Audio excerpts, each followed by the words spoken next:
if I'm off by 1 degree. And that value is 0.9994. That is so close to 1 that it is only off by 0.6%. 0.06%. And that is so low compared to 5%, forget it. Forget the error in alpha. We can completely forget it. There's a reason for that. When alpha is 45 degrees, then 2 alpha is 90 degrees.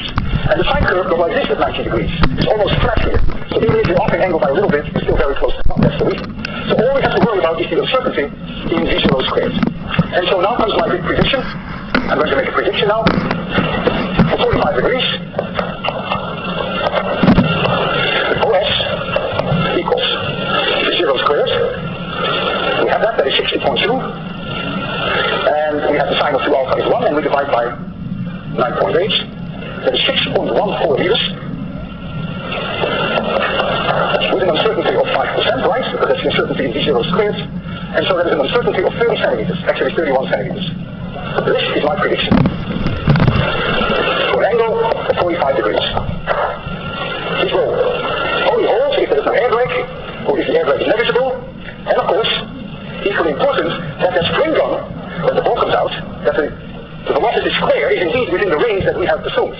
And that is, some have bad days and good days. There's no way I can check that anymore. Alright? So we're going to mark the point 614. Is it 1 meter, 2 meter, 3 meter, 4 meter, 5 meter, 6 meter? 6.14. 14 centimeters. Oh my God, it's all the way here. And then I allow for an error of about 30 centimeters. Did I do that right? That is correct. 45 degrees and 30 centimeter uncertainty. That is all the way up to here. And then the next one, roughly 30 centimeters. So that's where, if our calculations make sense, that's where the ball should hit. Now I'm like, you can come here if you don't mind, and stand here. And the moment that ball hits, point your finger at it. Don't do it before I shoot, but just after I shoot. And then we'll hope for the best. Yeah? Okay. You're not nervous, right? What happened with that ball that I had? Did I put it in my pocket? Oh, it's here. Thank you. So I'm going to set it down to the best I can at 45 degrees. And so I can never shoot it any further. This is the angle, the maximum possible distance. Ready? You are? Don't look at me, look there. It goes fast. 3, 2, 1, 0. What's the figure there?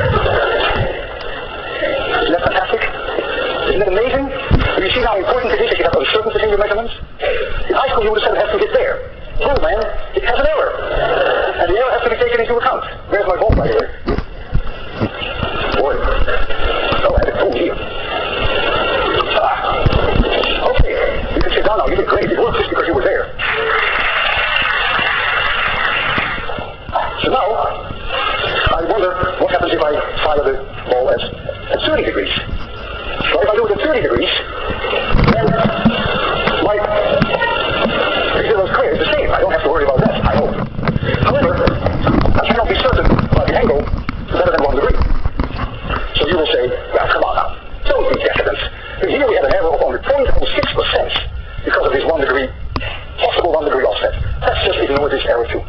That is risky. That is risky now. Because the sine of 60 degrees, that's what you deal with. The sine of 60 degrees, I think it's 0.866. That's right. But the sine of 58 degrees, which is possible if I'm 1 degree under, is 0.848. And that is substantially lower. And therefore, I must allow for an uncertainty in the sine of the angle by roughly, maybe something like 17 or 18 units. What is this difference? 0.018. If you want to check what the sine of 62 degrees is, you will see that that is about this much higher than this. So we must allow for this error.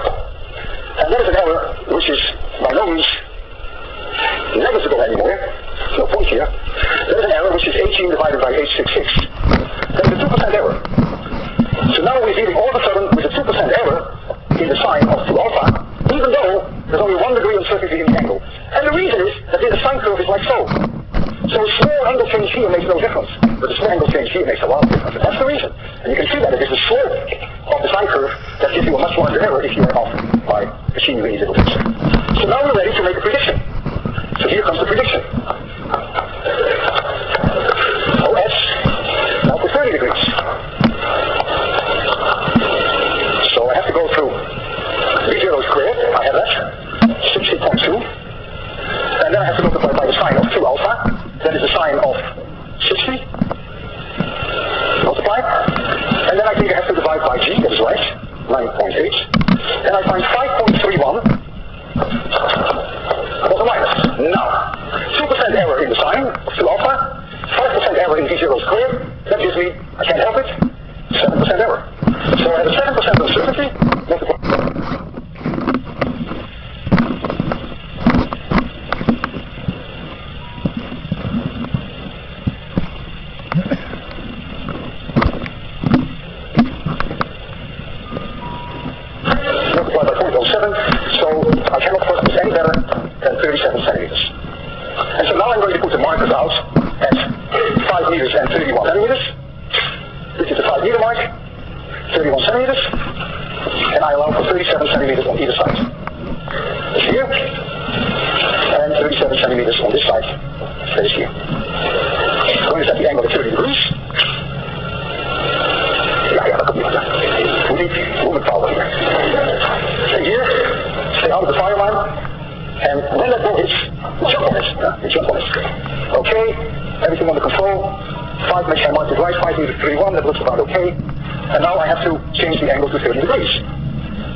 comfortably within the error, but close to this one. So I'm quite happy that I took the uncertainties the way I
cosine alpha, and the vertical component equals V0 sine alpha.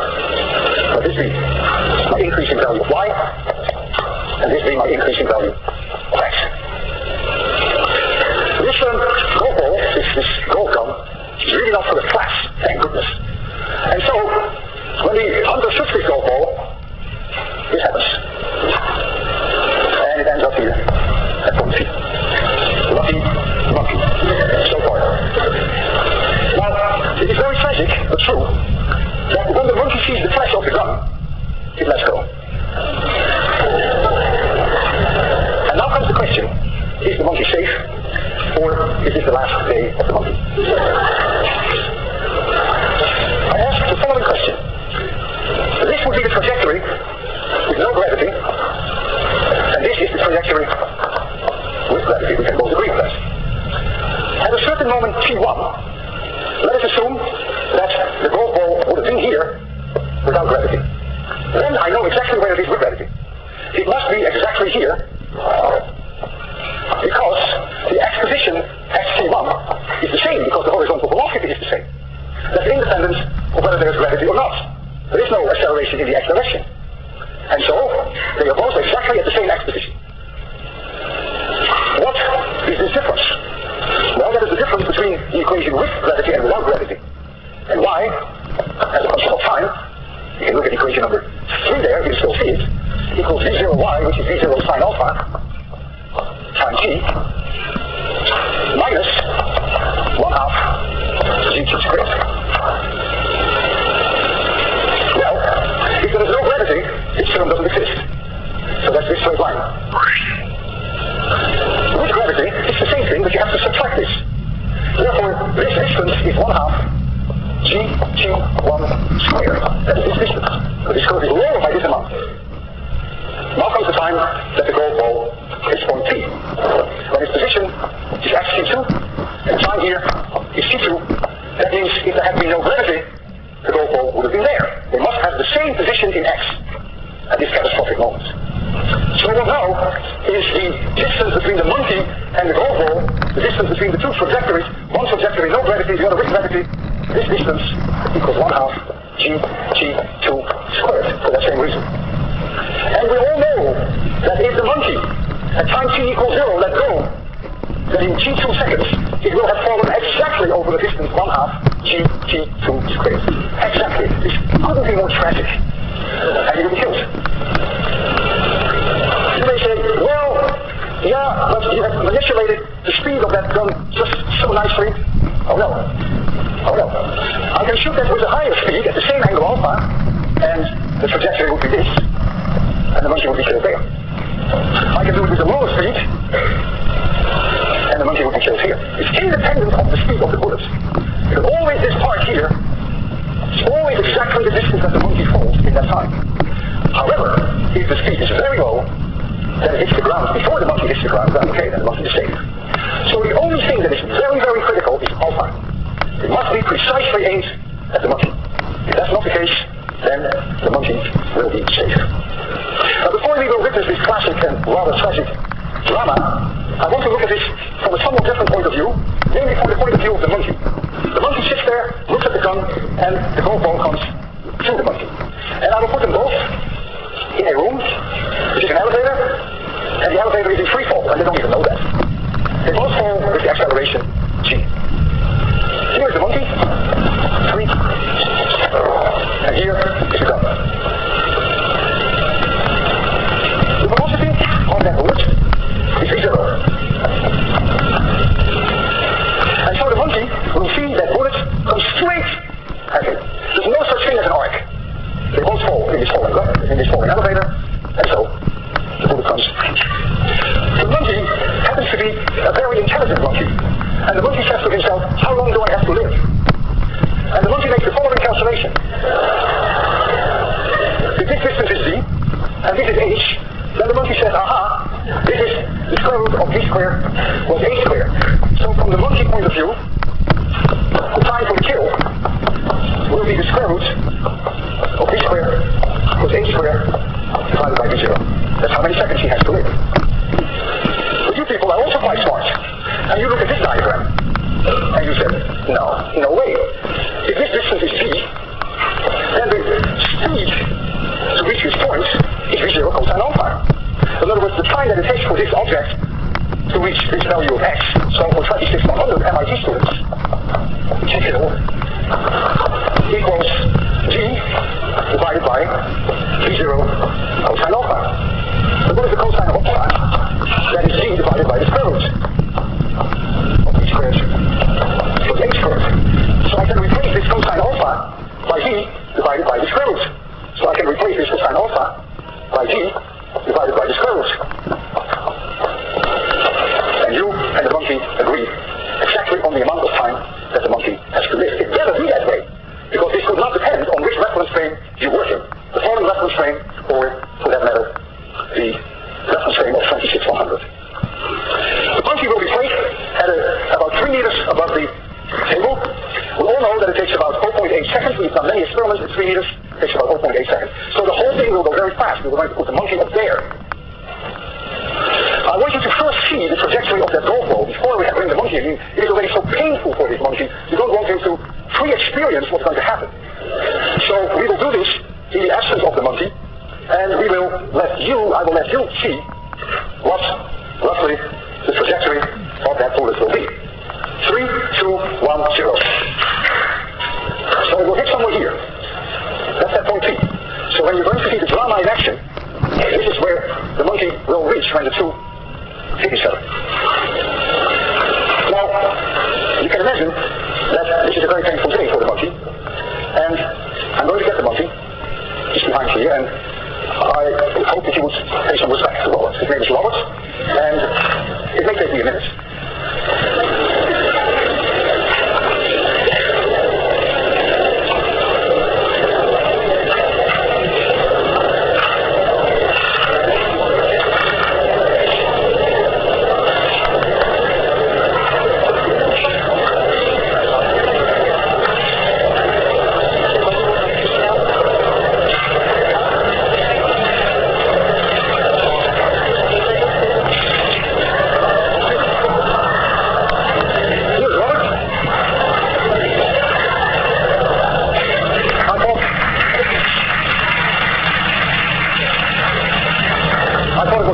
Change for the occasion. I don't go on monkey hunts too often, but when I do it, I'd like to do it this time. Here is Robert, and we're going to put Robert up here. Robert has in his head a metal plate, so that when we activate the electromagnet, that we can stick him on there, and when we take the current off, then Robert will fall. So this is the activation of the electromagnet. So here we go. I can see Robert is nervous. And you can't blame him. This is not the greatest day of his life. Oh, by the way, I want you to know, we are not cruel here. He's wearing a bulletproof vest. Oh boy, I can feel him shaking all over his body. He's very nervous. Robert, don't let go yet. Oh, let me show you. It's important that you know that we have done everything we can to aim this gun as accurately as we can at Robert.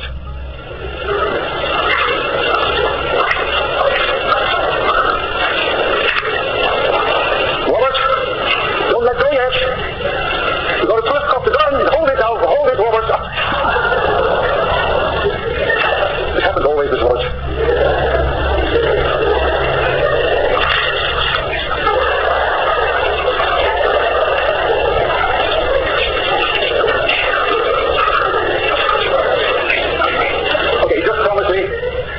He will not let go again.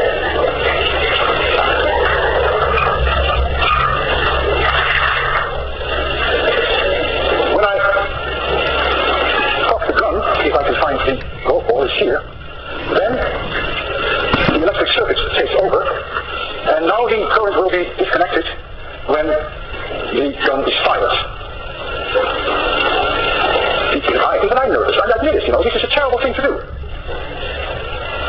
Terrible thing to do. You ready? 3, 2, 1, 0.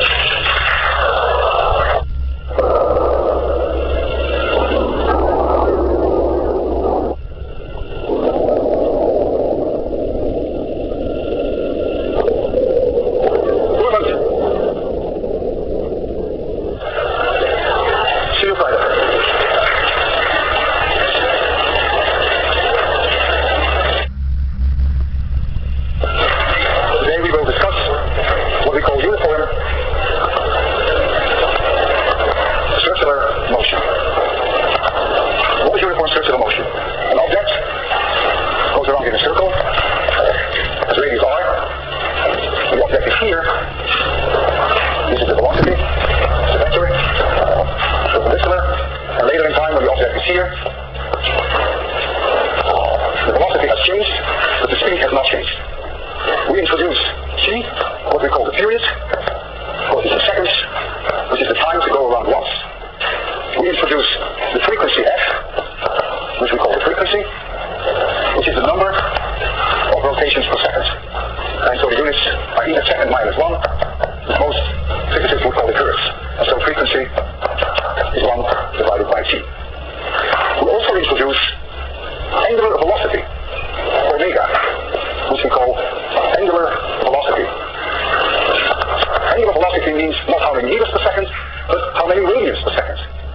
So since there are 2 pi radians in one circumference, in one full circle, and it takes t seconds to go around once, it is immediately obvious that omega equals 2 pi divided by t.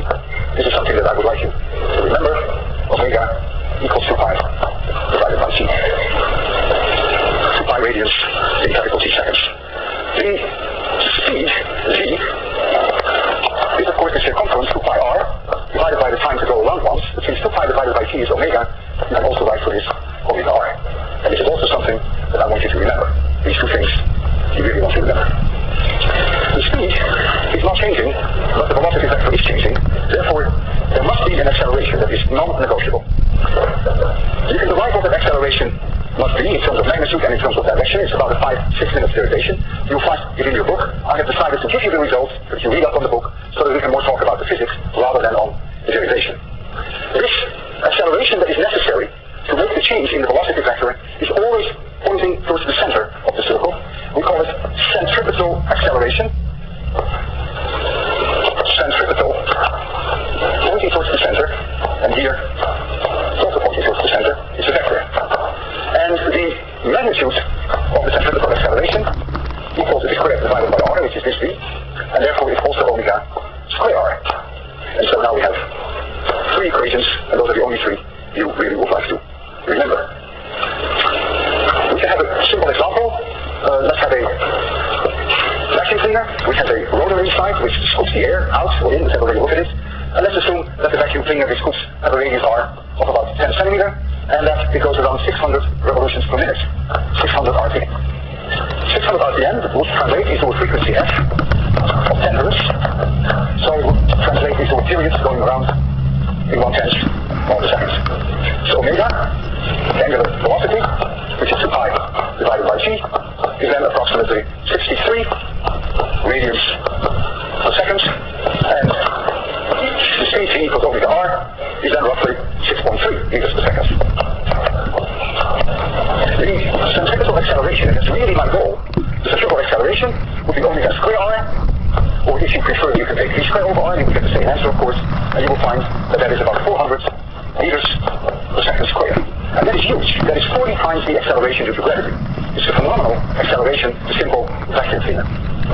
Notice that the acceleration, the centripetal acceleration, is linear in r. Don't think that it is inversely proportional with r. That's a mistake, because v itself is a function of r. If you were sitting here, then your velocity would be lower. Since omega is the same for the entire motion, you really have to look at this equation and you see that the centripetal acceleration is proportional with r. Therefore, if this were a disk which was rotating and you were at the center of the disk, the centripetal acceleration would be 0. And if you were to walk out further out, it would increase. Now the acceleration must be caused by something. There is no such thing as a free lunch. There is something that must be responsible for the change in this velocity. And there's something I will call either a pull or I will call it a push. Now next lecture, when we deal with Newton's laws, we will introduce the word force. Today we will only deal with the words pull and push. So there must be a pull or a push. Imagine that this is a turntable, and you are sitting here on the turntable, on a chair. It's going around with angular velocity omega, and your distance to the center, let's say, is little r. You're sitting on this chair, and you must experience, that is non-negotiable, centripetal acceleration, KOC, which is omega squared times r. Where do you get it from? Well, if your seat is bolted to the turntable, then you will feel a push in your back. So you're sitting on this thing, you go around, and you will feel that the seat is pushing you in your back. And so you feel a push.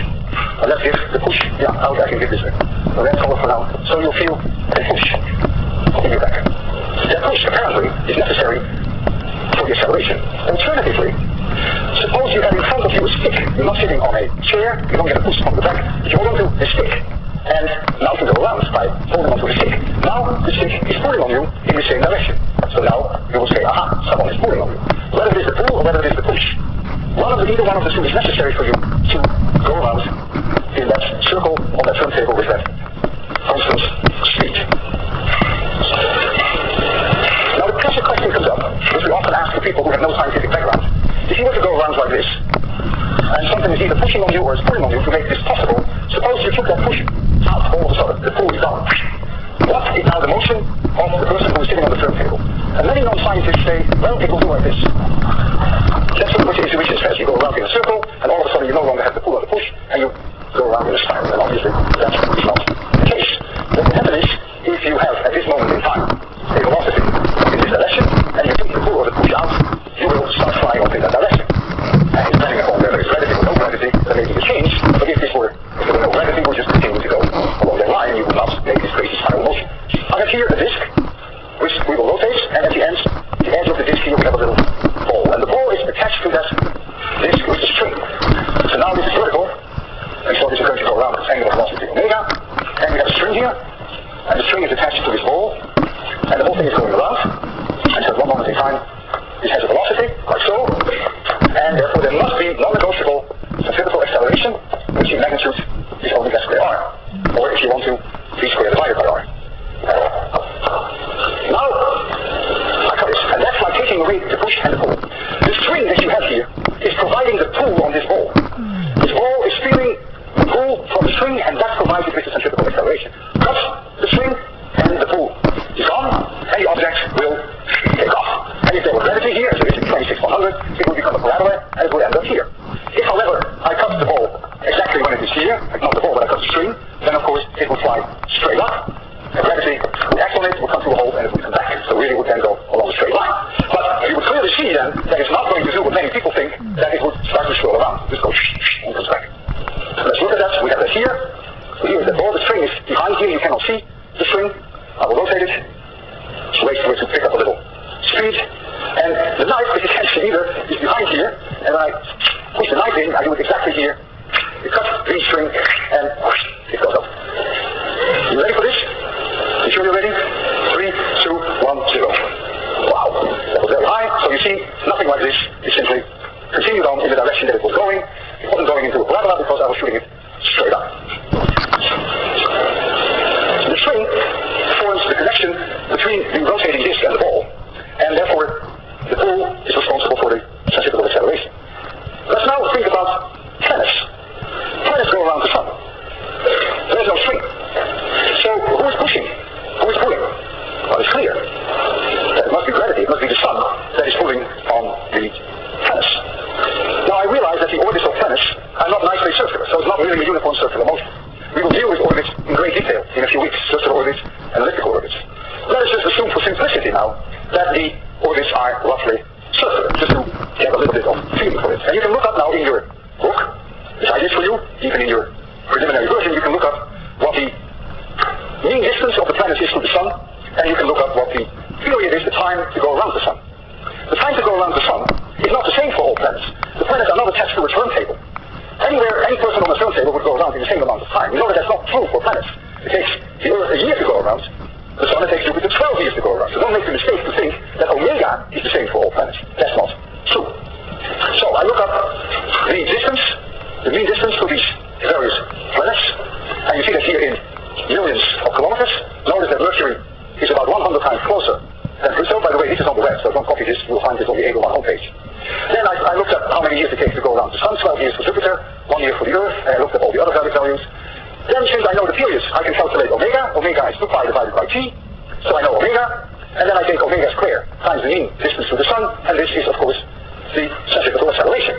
So the planets experience this centripetal acceleration in some crazy units, but who cares about the units here? And notice that Mercury, which is 100 times closer than Pluto, has a centripetal acceleration which is 10,000 times larger than Pluto. 100 times closer has a 10,000 times larger centripetal acceleration.